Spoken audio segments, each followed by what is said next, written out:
Halo teman-teman, selamat datang di portal Belajar IDN. Pada kesempatan kali ini kita akan mempelajari perintah dasar Cisco.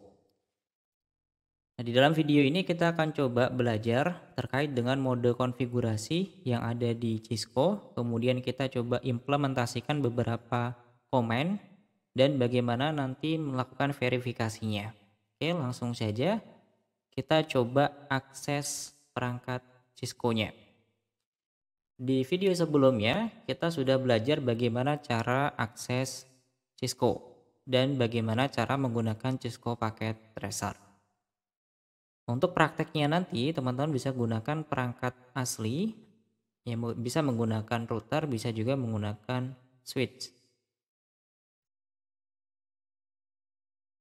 Yang pertama, kita akan pelajari terkait dengan mode konfigurasi.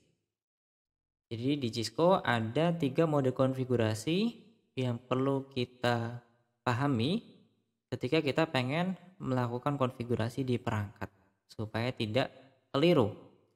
Yang pertama ada user mode. Ya, sebagai contoh kita akan coba langsung ke perangkatnya saja ya. Kita bisa pakai real device-nya, kita remote saja atau juga bisa pakai Cisco Packet Tracer. Di sini saya akan coba praktekkan menggunakan Cisco Packet Tracer. Tapi bagi teman-teman yang belum punya perangkat aslinya bisa mencoba mempraktekkan juga.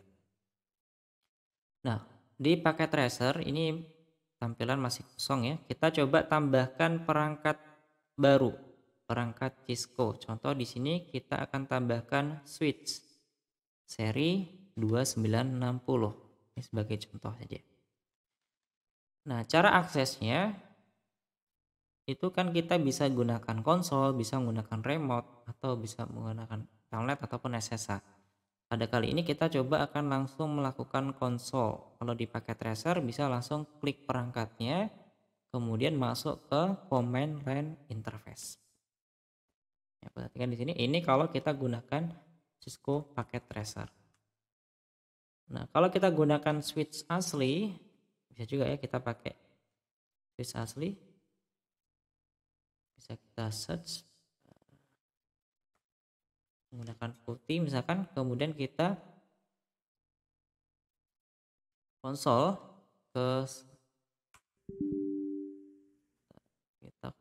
ke perangkatnya. Nah, ini tampilannya seperti ini. Ini kalau menggunakan konsol secara langsung di perangkat aslinya. Oke, jadi kita akan belajar tadi di Packet Tracer ya. Kita akan belajar tentang mode konfigurasi. Pertama bisa masuk ke command line interface-nya di tab CLI. Nah, selebihnya kita coba configure. Ya. Ketika kita masuk pertama, defaultnya kita akan masuk di user mode. Ini namanya user mode. Tandanya seperti ini. Bisa diperhatikan bagian sini. Ini adalah user mode. Di user mode ini digunakan untuk melakukan verifikasi konfigurasi sifatnya sederhana atau basic verifikasi. Misalkan kita bisa cek IP address, kita bisa cek koneksi untuk ping atau untuk sekedar traceroute saja. Nah, kalau pengen lebih detail dan kita belum tahu komen apa yang mau kita inputkan, kita bisa tanda tanya di sini. Tanda tanya, nanti akan muncul opsi komen yang bisa kita gunakan. Ya, contoh di sini ada connect, disable, ping, logout, SSH, show. Nah, perlu diingat bahwa ketika pertama login masuk ke user mode, ini kita belum bisa melakukan konfigurasi. Nah, kalau kita hendak melakukan konfigurasi, kita masuk dulu ke privilege mode. Nah, di privilege mode caranya untuk masuk adalah enable, enter. Nah, setelah enter nanti masuk ke mode privilege, ini tandanya.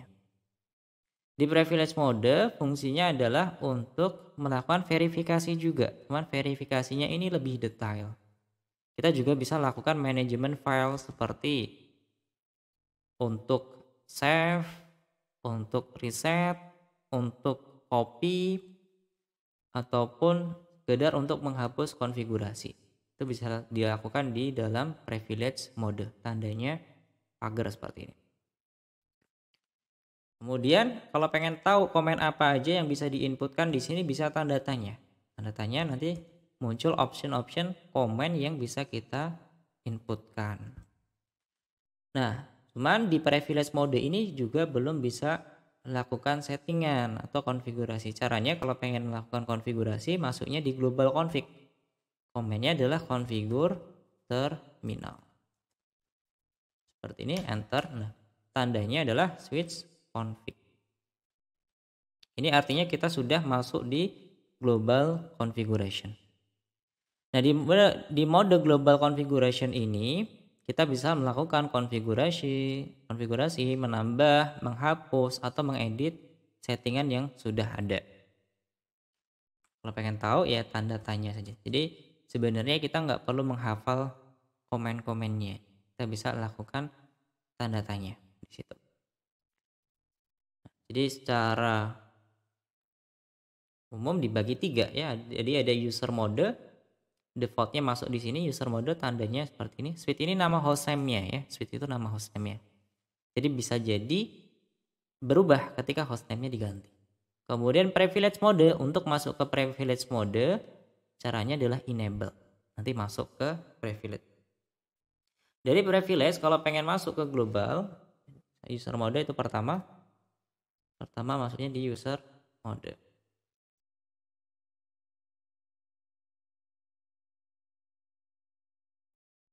Pertama masuk di user mode, kemudian kalau pengen dari user mode pengen ke privilege, komennya adalah enable. Dari privilege kalau pengen masuk ke global config adalah configure terminal. Ini yang udah kita coba ya. Kalau pengen balik lagi, misalkan dari global configuration pengen balik lagi ke privilege mode, pengen lakukan verifikasi, bisa exit dulu. Kalau pengen balik lagi ke user mode, exit lagi. Jadi untuk balik ke satu step konfigurasi sebelum bisa lakukan exit. Enable, configure terminal. Ya, mungkin yang perlu dihafal atau dipahami adalah pastikan kalau pengen lakukan konfigurasi masuknya di sini ya. Masuknya di global configuration. Nah, kalau sudah mempelajari tentang mode konfigurasi, maka langkah selanjutnya kita akan coba komen-komen basic yang ada di Cisco. Apa aja? Misalkan kita akan coba belajar melakukan konfigurasi setting hostname perangkatnya.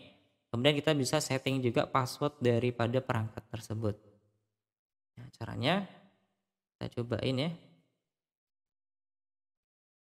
Yang pertama pastikan masuk di global configuration. Terus komennya untuk mengganti hostname, komennya adalah hostname spasi nama hostname-nya.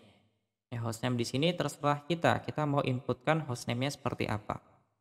Misalkan hostname-nya adalah switch core IDN. Artinya ini adalah perangkat switch, letaknya di core di kantor IDN. Nah, ketika kita enter, maka konfigurasinya dan otomatis apply, otomatis keganti. Yang tadinya hostname-nya switch, sekarang berubah jadi switch core IDN seperti itu teman-teman. Nah, kemudian kita bisa tambahkan password untuk keamanan. Jadi kita pastikan yang bisa masuk ke perangkat hanya orang yang memiliki autentikasi atau password. Caranya bisa enable password, kemudian setting passwordnya. Misalkan nama passwordnya adalah rahasia, jadi enable password spasi value-nya ya, atau isi passwordnya apa. Misalkan rahasia. Nah, supaya nanti bisa untuk verifikasi, maka kita bisa keluar dulu ya.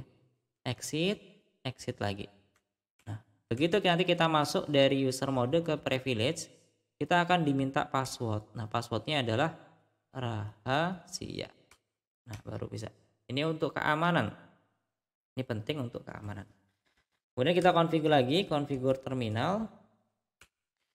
Kita pengen setting lagi, kita tambahkan enable secret. Nah, di sini yang pengen saya tunjukkan adalah enable password dan enable secret ini memiliki fungsi yang sama.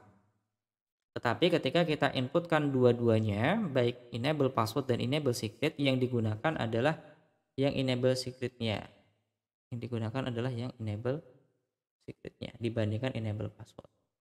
Kenapa bisa seperti itu? Karena kalau kita cek, kita exit dulu, kita show run itu komen untuk menampilkan konfigurasi. Maka di sini show run enter. Ada keterangannya, hostname-nya adalah switchcore IDN, kemudian passwordnya, secretnya seperti ini, di encrypt. Sedangkan enable passwordnya tidak di encrypt, maka defaultnya konfigurasinya dia akan menggunakan yang enable secret karena secara keamanan lebih tinggi. Contoh, kita enable, kalau kita tetap inputkan rahasia, dia nggak maunya yang Cisco. Gitu. Dia lebih prefer yang Cisco-nya. Akan tetapi kalau kita pengen gunakan salah satunya diperbolehkan ya, nggak harus dua. Sebenarnya satu saja, mau pakai yang enable password tapi nanti bisa kelihatan, atau menggunakan enable secret itu di encrypt. Cuman kelemahannya kalau kita lupa kita juga harus reset. Nah, kita pengen gunakan enable password misalkan tapi bisa lebih aman. Ada solusinya yaitu dengan mengaktifkan service password encryption. Seperti ini. Maka hasilnya kalau kita cek lagi verifikasi show run, maka di sini enable password sudah di encrypt sehingga datanya jadi lebih aman, tidak bisa terbaca oleh orang lain. Oke, seperti itu. Itu contoh untuk setting hostname kemudian setting password di device Cisco. Ini berlaku hal yang sama juga untuk perangkat router. Ini kan contohnya switch. Berlaku hal yang sama juga untuk perangkat router. Jadi masuk dulu dari user mode, masuk ke privilege mode, kemudian masuk di global configuration mode. Selanjutnya lagi ada perintah dasar untuk melakukan verifikasi. Ya, verifikasi ini dilakukan di privilege mode. Di sini. Apa aja yang bisa kita verifikasi? Banyak hal. Misalkan kita pengen verifikasi version. Jadi bisa show version. Atau pengen verifikasi IP address-nya, show IP interface brief. Atau pengen verifikasi VLAN-nya, show VLAN. Dan lain sebagainya. Atau yang tadi kita verifikasi adalah show running config-nya atau konfigurasi yang sedang running. Bisa dilakukan di sini. Misalkan saya pengen lihat waktunya, show clock. Untuk melihat waktunya. Pengen lihat IP address-nya, show IP interface brief. Ini bisa IP address-nya terdeteksi. Dan juga di Cisco itu berlaku autocomplete. Misalkan harusnya dari privilege ke global itu kan harus konfigur terminal. Ini kita tulis conf t ini juga sudah bisa. Ini. Atau kalau kita pengen ngetik, kita bisa pakai tab supaya auto complete. Seperti itu ya. Ini contoh untuk lakukan verifikasi. Berikutnya kita juga bisa tambahkan konfigurasi banner MOTD. Ini fungsinya adalah untuk menampilkan konfigurasi untuk menampilkan message ya, untuk menampilkan message ketika kita login ke perangkat. Ya mungkin teman-teman pernah temuin ketika login ke suatu perangkat ada tulisan sambutannya gitu ya, atau message of the day-nya. Cara settingnya masuk di global config, kemudian banner MOTD spasi karakter bebas. Karakternya bebas. Misalkan diawali dengan X ya, di sini X. Misalkan saya awalinya dengan Z, ya boleh saja diawali dengan Z, enter. Di sini dituliskan halo. Selamat datang di network IDN. Jangan macam-macam, misalkan gitu, macam-macam. Kalau merusak akan dikenakan denda 5 miliar, misalkan gitu ya. Bebas saja, ini isinya bebas. Kalau sudah selesai berarti karakter akhirnya juga Z, ya, diakhiri juga dengan Z. Enter, baru selesai. Nah, message ini akan muncul ketika kita masuk ke perangkat. Jadi kita exit dulu.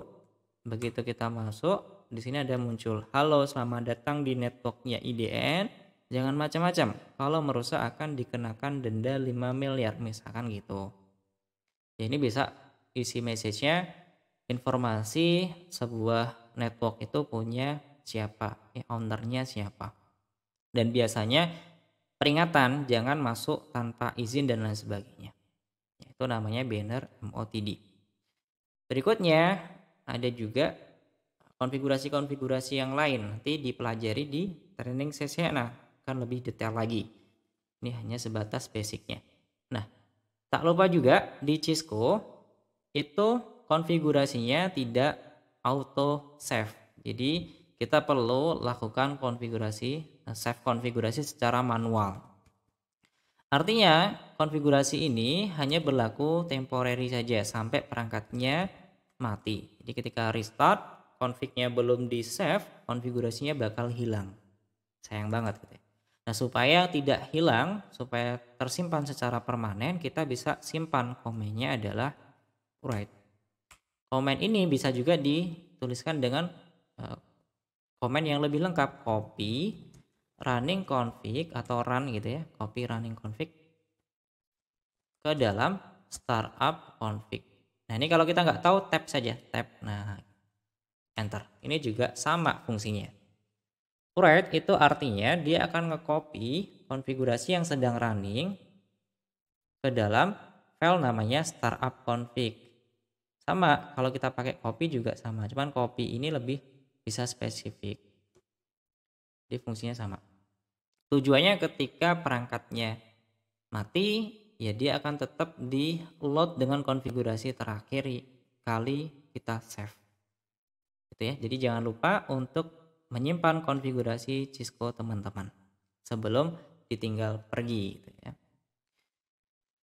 Nah, berikut yang tadi kita bahas adalah contoh-contoh basic konfigurasi yang ada di Cisco. Di antara tadi kita setting hostname, setting password, setting password, kemudian setting banner MOTD, kita save, kita lakukan verifikasi.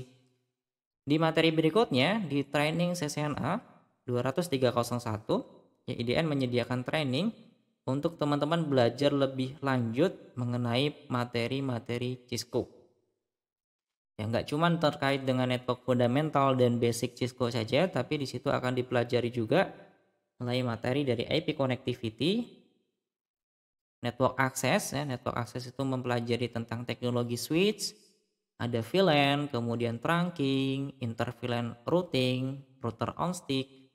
Kemudian kita belajar juga spanning tree protocol, kita belajar ether channel, kemudian kita juga belajar spanning tree portfast. Di IP connectivity kita belajar routing, ada static routing, ada dynamic routing OSPF, ada NAT, ada access list, high capability, terus ada juga materi-materi baru seperti materi wireless, materi yang tren saat ini yaitu network automation. Jadi teman-teman yang penasaran dengan materinya bisa join kelas. Setiap minggu kita buka kelas untuk CCNA. Jadi selamat bertemu di kelas secara langsung. Oke, dari saya cukup. Terima kasih banyak teman-teman. Selamat mencoba untuk prakteknya. Terima kasih.